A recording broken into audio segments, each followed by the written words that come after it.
صلی علی رسوله الکریم اما بعد فاعوذ باللہ من الشیطان الرجیم بسم اللہ الرحمن الرحیم یکاد البرق یخطف ابصارهم کلما اضاء لهم مشوا فیہ وَإِذَا أَظْلَمَ عَلَيْهِمْ قَامُوا وَلَوْ شَاءَ اللَّهُ لَذَهَبَ بِسَمْعِهِمْ وَأَبْصَارِهِمْ إِنَّ اللَّهَ عَلَى كُلِّ شَيْءٍ قَدِيرٌ صدق اللہ العلی العظیم اللہم صلی علی سیدنا و مولانا محمد وعلی آل سیدنا و مولانا محمد وبارک وسلم۔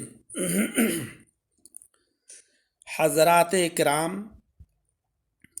خطبہ مسنونہ کے بعد سورہ بقرہ کی آیت نمبر 20 کا تلاوت کرنے کا شرف حاصل کیا ہے۔ اس آیت کریمہ کے اندر آیت نمبر 19 کا بقیہ مضمون کا بیان ہے۔ ترجمہ یہ ہے یکاد البرق یخطف ابصارہم، قریب ہے کہ بجلی ان کی آنکھوں کو اچک لے جائے۔ ابصار آنکھیں اور خطفہ یخطفو کے معنی اچکنا اور برق کے معنی بجلی۔ کلما اضاء لهم مشوا فیہ، جب وہ بجلی چمکتی ہے ان کے لیے، مشوا فیہ تو وہ اس کی روشنی میں چلنے لگتے ہیں، اور جب تاریک ہو جاتی ہے ان پر، قاموا تو وہ کھڑے ہو جاتے ہیں، رک جاتے ہیں، ٹھہر جاتے ہیں۔ وَلَوْ شَاءَ اللَّهُ لَذَهَبَ بِسَمْعِهِمْ وَأَبْصَارِهِمْ، اور اگر اللہ چاہے تو ان کے کان اور ان کی آنکھوں کو لے جائے، یعنی ختم کر کے رکھ دے۔ ان اللہ علی کل شیء قدیر، بے شک اللہ ہر چیز کے اوپر قادر ہے۔ تو اس آیت کریمہ کو اللہ تبارک و تعالی نے یکادو سے شروع فرمایا۔ یکادو یہ کودن سے بنا ہے جس کے معنی ہے قریب ہونا، اور اس کے بعد ہے برق۔ البرق وہ بجلی کہ جو چمکتی ہے اور اس کی چمک سے زمین کے اوپر روشنی پھیل جاتی ہے۔ یخطف، یہ یخطف خطفن سے بنا ہے جس کے معنی ہے اچانک چھین لینا، یعنی اچک لینا۔ ابصارہم، ابصار یہ بصرن کی جمع ہے جس کے معنی ہے آنکھ کی روشنی۔ وہ اگرچہ آنکھ کی روشنی ایک ہی ہوتی ہے، مگر چونکہ یہاں پر بہت سارے منافقین تھے، اس لیے ان کی آنکھوں میں روشنیاں بھی بہت سی ہوئیں، اس لیے جمع کا صیغہ آیا ابصار۔ اس کے بعد ہے کلما اضاء لهم مشوا فیہ۔ کلما اور اذا یہ وقت کو بتانے کے لیے آتے ہیں۔ کلما کا ترجمہ ہوا جس وقت یا جب کہ۔ اضاء یہ فعل ماضی ہے، اور فعل کی دو قسمیں ہوتی ہیں، فعل لازم اور فعل متعدی۔ تو اضاء فعل لازم بھی ہو سکتا ہے اور فعل متعدی بھی ہو سکتا ہے۔ متعدی جب ہوگا تو پھر اس کا ترجمہ یہ ہوگا کہ اللہ تبارک و تعالی اس بجلی کے ذریعے سے، اس برق کے ذریعے سے روشن کر دیتا تھا ان کے لیے زمین کو، مشوا فیہ تو وہ چل پڑتے تھے۔ مشوا فیہ مشیون سے بنا ہے جس کے معنی ہے آہستہ آہستہ چلنا۔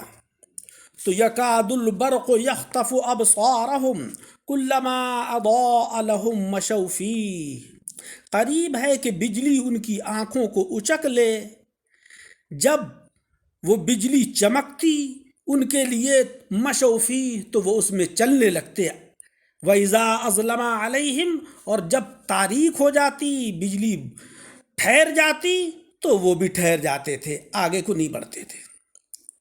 وَلَوْ شَاءَ اللَّهُ لَذَهَبَ بِسَمْعِهِمْ وَأَبْصَارِهِمْ، اور اگر اللہ چاہتا تو ان کے کان اور ان کی آنکھوں کو لے جاتا، یعنی ختم کر دیتا۔ بے شک اللہ ہر چیز کے اوپر قادر ہے، ساری چیزیں اس کی قدرت کے اندر ہیں۔ اس مقام پر مولا جل شانہ وعم نوالہ نے فرمایا کہ وَلَوْ شَاءَ اللَّهُ، اگر اللہ چاہتا تو یہ ان کی تدبیریں، ان کی فکر سب بے سود اور بیکار ثابت ہوتی، مگر مولا رب العزت کو مقصود نہیں تھا، اس کی مشیت نہیں تھی کہ ان کو ظاہری طور کے اوپر بہرا اور ظاہری طور کے اوپر اندھا کر دیا جائے۔ جب باری تبارک و تعالیٰ کی مشیت نہیں ہوئی تو ان کی آنکھیں اور ان کے کان باقی بچے، ورنہ وہ بھی فنا ہو کے رہ جاتے۔ بِسَمْعِهِمْ وَأَبْصَارِهِمْ، سمع سننے کی قوت کو کہتے ہیں، اور بصر دیکھنے کی قوت کو کہتے ہیں۔ مراد یہاں پر کان اور آنکھیں ہیں۔ حضرات کرام، یہ آیت کریمہ منافقین کے حال کو بیان کر رہی ہے۔ اس آیت میں اللہ تبارک و تعالیٰ نے منافقین کے حال کو اور زیادہ واضح طور پر بیان کیا ہے کہ جس طریقے سے بارش میں بجلی کی چمک سے آنکھیں چندیا جاتی ہیں، بند ہو جاتی ہیں، کچھ دکھائی نہیں پڑتا ہے، آدمی جو ہے وہ ایک مقام پر کھڑا رہتا ہے، ہر طرف روشنی اتنی چمکدار ہوتی ہے کہ اس کی چمک میں اس کی آنکھیں کچھ دیکھ نہیں پاتی۔ یہی حال ان منافقین کا ہے کہ آقائے نامدار، مدینے کے تاجدار جناب محمد مصطفیٰ صلی اللہ علیہ وسلم کی ذات گرامی سے معجزے ظاہر ہو رہے ہیں، قرآن عظیم کی آیات وہ منافقین دیکھتے ہیں جو مثل چمکتی ہوئی بجلی کے ہیں، تو مجبوراً دل سے تصدیق کر لیتے ہیں، جیسے کہ وہ مسافر کہ جو اس روشنی میں کچھ تو چلتا ہے، پھر شکوک و شبہات کی تاریکی میں آ کر رک جاتا ہے۔ بس ویسے ہی ان کا حال ہے کہ جب یہ دیکھتے ہیں آقا علیہ الصلاۃ والسلام کے معجزات کو، قرآن عظیم کی چمکتی ہوئی تعلیمات کو، تو کچھ چلتے ہیں، پھر ان کے دلوں میں شک و شبہات پیدا ہوتے ہیں جو اندھیرے کی طرح ہیں، اور پھر یہ ٹھہر جاتے ہیں۔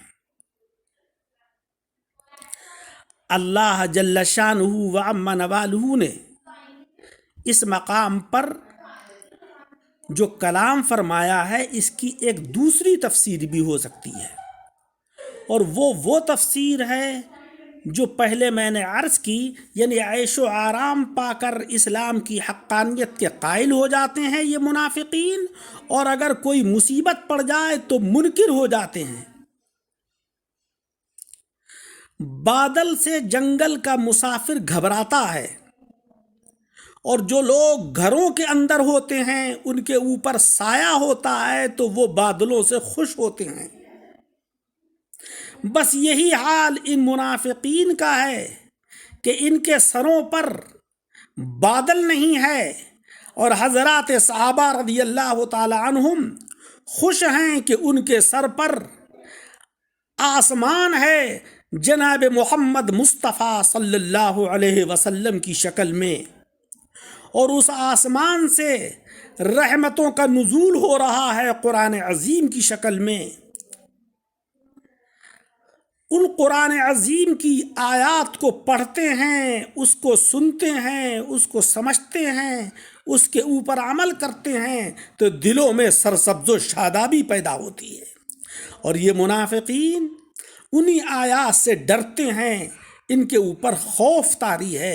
اللہ تبارک و تعالیٰ نے منافقین کی اس کیفیت کو بیان کیا ہے اس مقام پر۔ حضرات اکرام، اس آیت کریمہ سے چند فائدے حاصل ہوئے۔ ایک فائدہ تو یہ ہے کہ اسباب کتنے ہی طاقتور کیوں نہ ہوں، لیکن ان اسباب کی تاثیر مشیت باری تبارک و تعالیٰ کے اوپر موقوف ہے۔ بجلی میں چمکنے کی بہت طاقت، بجلی میں گرجنے کی بھی قوت، صاعقہ میں گر کر ہلاک کرنے کی بھی قوت، مگر منافقین کے ظاہری کانوں کو، ظاہری آنکھوں کو، ان کے ظاہری وجود کو یہ چیزیں، یہ اسباب ختم نہیں کر سکے، اس لیے کہ اللہ تبارک و تعالیٰ کی مشیت نہیں تھی۔ تو اسباب کی تاثیر کا ظہور جبھی ہوتا ہے جب اللہ جل شانہ وعم نوالہ چاہتا ہے۔ دوسرا فائدہ یہ ہے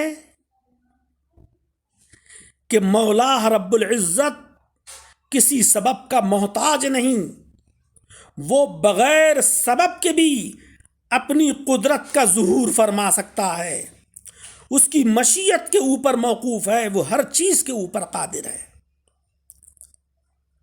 اور جو لوگ اللہ تبارک و تعالیٰ کی عبادت دنیاوی آرام کے لیے کرتے ہیں وہ سخت غلطی پر ہیں۔ جیسے کہ منافقین اسلام کی طرف کو جو ان کا میلان کچھ تھا تو وہ دنیاوی فوائد حاصل کرنے کے لیے تھا، اور جیسے ہی کوئی تکلیف اور پریشانی آتی تو پھر وہ اسلامی تعلیمات سے انحراف کرتے اور کہتے کہ ہم پر تو یہ پریشانیاں، یہ مصائب معاذ اللہ اس لیے آ رہے ہیں کہ ہم اسلام کی طرف کو رجوع ہو رہے ہیں۔ تو وہ لوگ کہ جو دنیاوی آرام اور آسائش کے لیے عبادت و ریاضت کرتے ہیں وہ بالکل منافقین کی طرح ہیں۔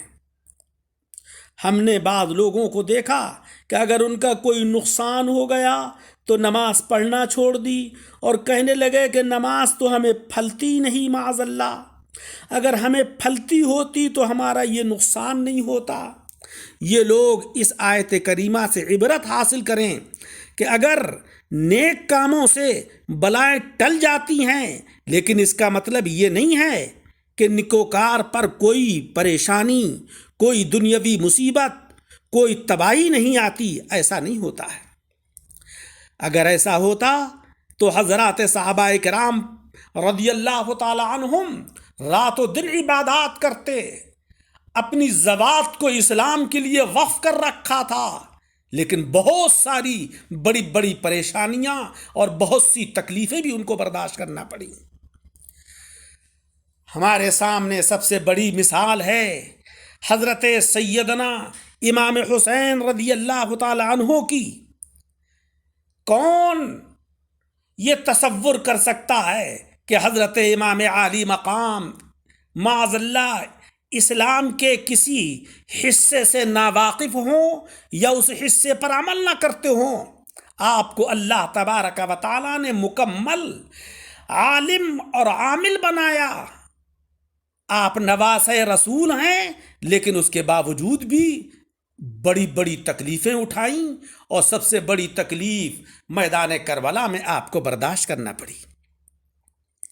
حضرات اکرام، تو اللہ تبارک و تعالیٰ اپنے نیکوکار بندوں کا بھی امتحان لیتا ہے، ان کو بھی آزماتا ہے کہ یہ ہماری دی ہوئی پریشانیوں پر صبر کرتے ہیں یا نہیں کرتے ہیں، یا پھر منافقین کی طرح آہو بکا کرنے لگتے ہیں اور سارا الزام اسلام اور تعلیمات اسلام پر تھوپ دیتے ہیں۔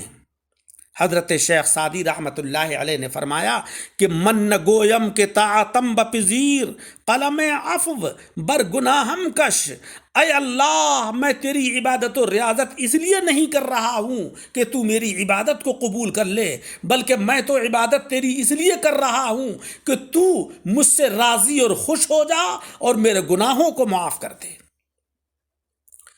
حضرات صوفیاء کرام رحمۃ اللہ علیہم اجمعین فرماتے ہیں کہ جو لوگ طریقت کے مسافر ہوتے ہیں ان کو بھی مصائب و آلام کا سامنا کرنا پڑتا ہے، کیونکہ جو شخص اس راستے میں قدم رکھتا ہے اور کچھ محنت کے بعد اس میں اللہ تبارک و تعالیٰ کی تجلی کے انوار ظاہر ہوتے ہیں تو وہ خوش ہو کر خوب آگے بڑھنے کی کوشش کرتا ہے، مگر پھر اچانک وہ تجلیات کچھ دنوں کے لیے بند ہو جاتی ہیں تو یہ گھبرا جاتا ہے اور اس کی ہمت ٹوٹنے لگتی ہے۔